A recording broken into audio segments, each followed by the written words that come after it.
Vous êtes-vous déjà demandé pourquoi les capteurs avaient des dénominations bizarres sur les fiches produits des smartphones et des appareils photo que vous achetez? 1/4 de pouce, 1/2 de pouce, micro 4/3, APS-H, full frame, autant de mots pour déterminer la taille d'un capteur photo et qui, vous allez le voir, vont vous surprendre car ce n'est certainement pas du tout ce à quoi vous vous attendez.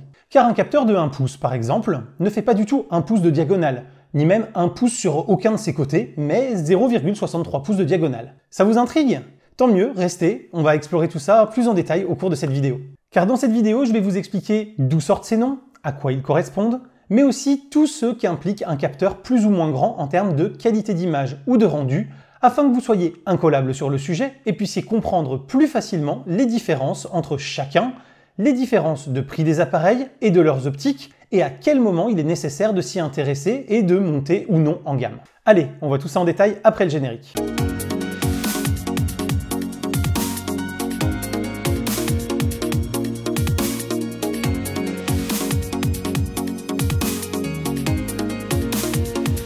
Bonjour à toutes et à tous et bienvenue dans cette nouvelle vidéo consacrée encore une fois aux nouvelles technologies et aujourd'hui plus particulièrement aux technos de la photographie puisque nous allons donc parler des capteurs, de leur taille et de l'impact de cette dernière sur vos images. Notez que pour votre confort cette vidéo est chapitrée afin de vous aider à naviguer dans ces différentes parties. Et bien sûr, si vous aimez cette vidéo et mon contenu, pensez à commenter, liker, vous abonner et partager, c'est le fameux clap et c'est vraiment très important pour montrer à YouTube que mon travail mérite d'être mis en avant auprès des autres spectateurs de la plateforme. C'est gratuit, ça ne prend que quelques secondes, alors merci par avance à tous ceux qui le feront.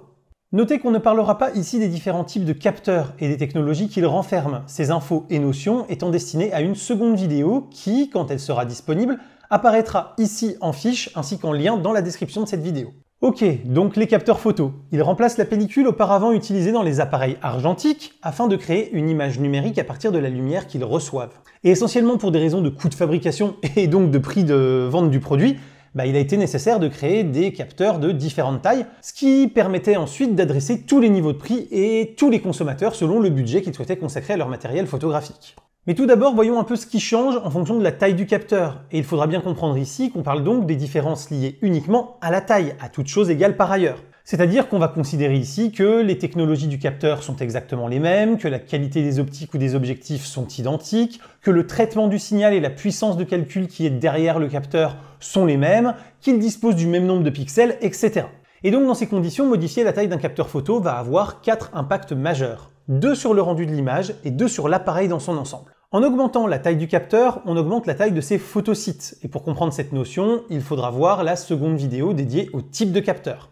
Et donc, en augmentant cette taille, on augmente la quantité de lumière qu'ils peuvent capter. Ainsi, on obtient une image avec un meilleur rendu, une meilleure qualité, un rapport signal-bruit étant meilleur. Il en résulte donc une image avec moins de bruit numérique lorsque la lumière vient à manquer, de meilleures couleurs et souvent une bien meilleure dynamique puisqu'il sera alors moins nécessaire de monter en sensibilité, cette sensibilité faisant systématiquement baisser la dynamique des capteurs. La dynamique étant, pour ceux qui ne le savent pas, la capacité à avoir des détails à la fois dans les zones les plus claires et les plus sombres d'une image. Notez par ailleurs que, contrairement à une idée très répandue, monter en ISO n'augmente pas le bruit, il a même tendance à le réduire. Et oui, si, je vous le promets, mais comme ce serait encore une très longue histoire, je vous propose que nous en reparlions dans une prochaine vidéo qui sera dédiée à ce sujet.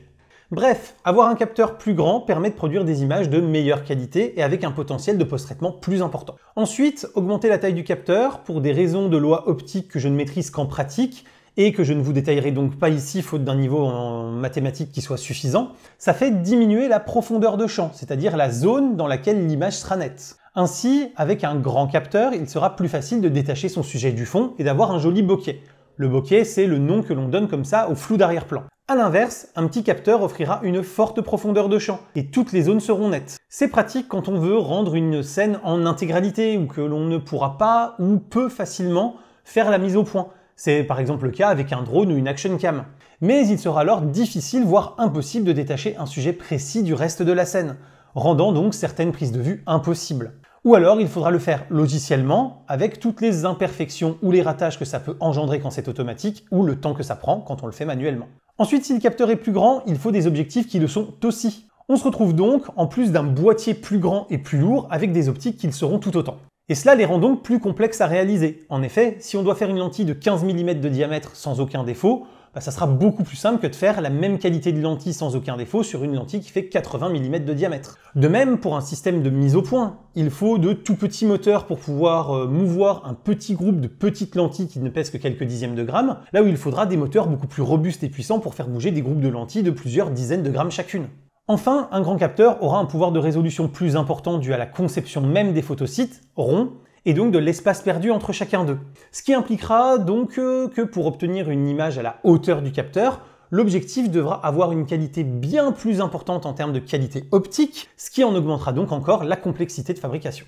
Et donc de cette complexité vient la quatrième différence, le prix global du système photographique, qui, en plus d'un capteur plus cher, va nécessiter des optiques plus onéreuses. Donc si on récapitule, plus le capteur est grand, plus la qualité d'image peut être bonne, la profondeur de champ va être faible, le système global va être encombrant et il va aussi être cher. On comprend donc bien que comme tout le monde n'avait pas envie d'avoir un appareil moyen format qui va à la fois coûter le prix d'une voiture neuve et peser le poids d'un âne mort, il a bien fallu faire des capteurs plus petits pour répondre à tous les besoins de mobilité, de légèreté et d'accessibilité financière. On a malgré tout standardisé la taille des capteurs pour, la blague, que les consommateurs puissent s'y retrouver. Et si pour les plus gros capteurs c'est assez simple à retenir et comprendre, vous allez voir que pour tous les plus petits capteurs, c'est autrement plus compliqué, et surtout c'est vraiment lolesque quand on pense à la raison pour laquelle on les a nommés comme ça. Notez que toutes les dimensions qui vous seront données sont approximatives, parce que oui, comme si ce n'était pas déjà assez compliqué, les fabricants prennent en plus des libertés en adaptant à la marge la taille de leur capteur selon les besoins industriels du modèle. Donc déjà on a le capteur qu'on va dire aujourd'hui standard, qui est appelé plein format ou full frame en anglais et qui mesure 24 par 36 mm.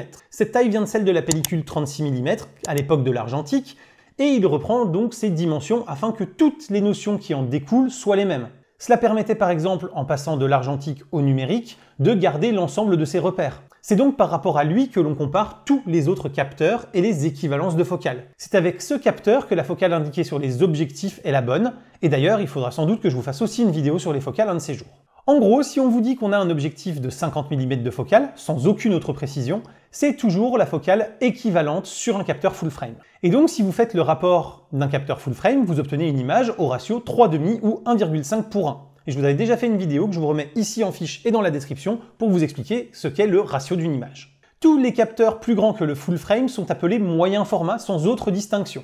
On retrouve dans ce domaine deux tailles principales, toutes deux en 4 tiers, soit 1,33 pour 1, les capteurs 33 par 44 et 40,5 par 54 mm. Ensuite, plus petit que le full frame, on retrouve une offre pléthorique avec de très nombreuses tailles que nous allons voir, de la plus grande à la plus petite. Enfin, on va pas vraiment toutes les voir, sinon la vidéo serait interminable, on va donc voir les principales tailles actuellement sur le marché.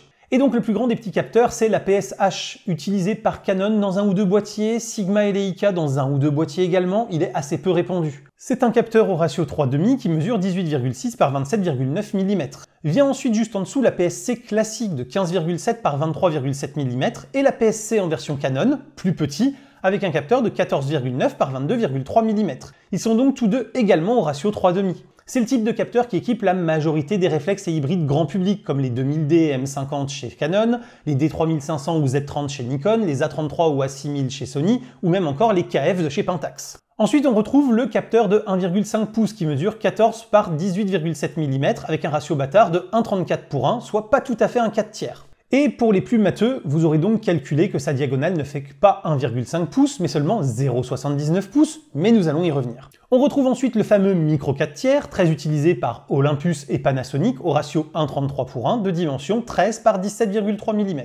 Ensuite, ce sont tous les très petits capteurs, avec le 1 pouce, le 2 tiers de pouce, le 1 sur 1,7 pouce, le 1 demi pouce, le 1 2 tiers de pouce, le 1 sur 2,5 pouces, et ce jusqu'au 1 dixième de pouce qui ferme la marche. Je vous laisse faire pause pour voir les dimensions et ratios de chacun de ces gars-là sur le tableau affiché à l'écran. Notez qu'en plus de ces ratios relativement répandus, il en existe tout un tas d'autres comme le 1 sixième de pouce, le 1 3 sixième de pouce, le 1 2 neuvième de pouce, le 1 1 huitième de pouce. Bref, à chaque fois qu'un produit a une contrainte spécifique, les fabricants n'hésitent pas à créer un capteur dédié avec une dimension spécifique.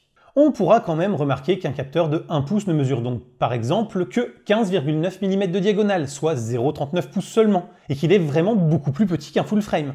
En effet, avec sa diagonale 4,5 fois inférieure environ, il offre une surface 7,5 fois plus faible, ce qui implique qu'il captera 7,5 fois moins de lumière, à tout paramètre identique par ailleurs. Mais alors, pourquoi un capteur de 1 pouce n'a rien dans ses dimensions qui correspondent à 1 pouce?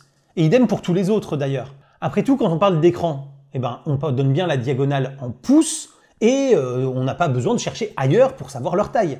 Eh bien parce qu'en matière de capteurs, le choix pour les nommer remonte à une technologie désormais totalement désuète et qui n'a surtout aucun lien avec les capteurs photographiques numériques. Il s'agit des tubes cathodiques. Et pour les plus jeunes qui regardent cette vidéo, les tubes cathodiques étaient utilisés dans les vieilles télévisions avant l'arrivée des écrans plats pour former une image. Et donc la taille du capteur est donnée par rapport au diamètre du tube cathodique qui est nécessaire pour obtenir une image de la taille du dit capteur. Par exemple, avec un tube cathodique de 1 pouce de diamètre, on pouvait générer une image de 15,9 mm de diagonale au format 4/3, soit la taille de la diagonale et le ratio de notre fameux capteur de 1 pouce. Et c'est donc cela qui a été pris en compte pour l'ensemble des capteurs du 1/10 de pouce au 1,5 pouce. Alors clairement, on va pas se cacher, c'est absolument imbuvable car personne, et je dis bien personne, ne connaît le rapport entre le diamètre d'un tube cathodique et la taille de l'image que l'on pouvait ainsi générer.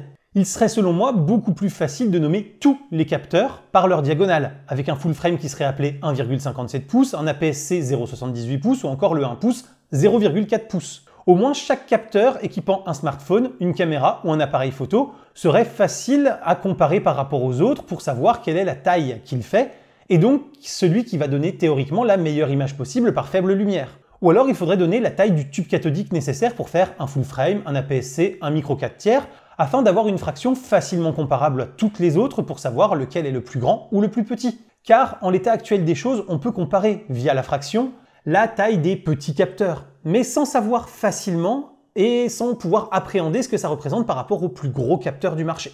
Et notez donc que si l'on prend une photo prise du même endroit avec un objectif donné ayant donc une focale précise, avec tous nos différents capteurs, on se retrouvera avec des photos ainsi cadrées.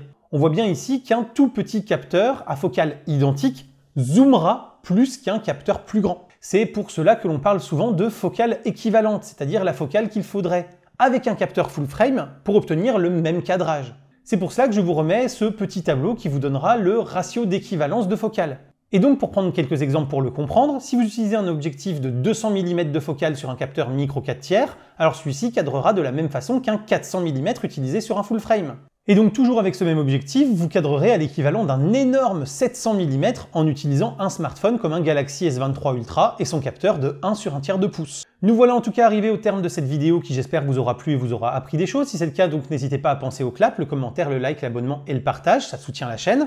Vous avez également le Tipeee, le bouton rejoindre et la boutique sous la vidéo et dans la description qui vous permettent d'avoir des avantages exclusifs ou des goodies. Et entre autres, l'abonnement via le bouton rejoindre vous permet d'avoir des vidéos exclusives à partir de début 2024. Donc je vous invite à aller checker tout ça. Et quant à moi, je vous dis à très bientôt pour plein de prochaines vidéos, photos, techno, informatique et jeux vidéo qui font le contenu de la chaîne au quotidien. D'ici là, continuez de rester curieux et de regarder des vidéos sur YouTube. Salut à tous, bye bye.